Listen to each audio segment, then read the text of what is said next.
Everyone, welcome back to my channel. এই ভিডিওটা সেই মার্চ মাসের ভিডিও, যখন আমি কলকাতা থেকে ব্যাঙ্গালোরে ফিরছিলাম।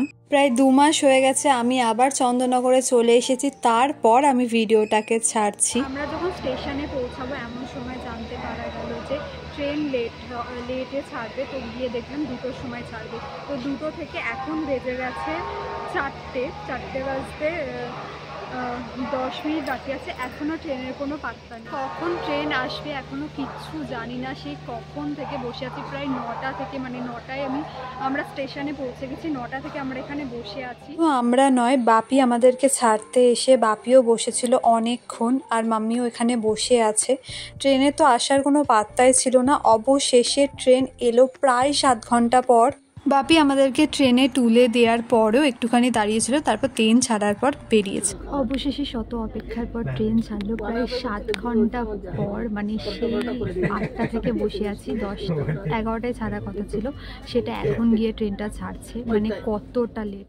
দুপুরবেলা যেহেতু লাঞ্চ দেওয়ার কথা ছিল, তাই ট্রেন যতই দেরি হোক সেই মুহূর্তে লাঞ্চ আমাদের দিয়ে গেছিলো। আর তার কিছুক্ষণ পরই আবার স্ন্যাক্স দিয়ে গেছিলো বিকেলের।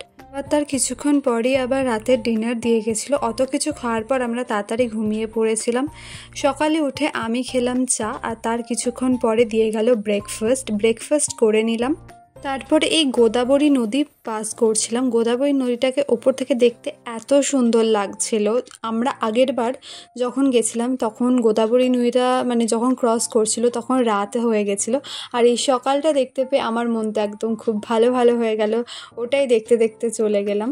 তারপর চলে এলো লাঞ্চ, আর লাঞ্চে আমার ননভেজ ছিল। প্রত্যেকবার আমি ননভেজই নিয়েছিলাম।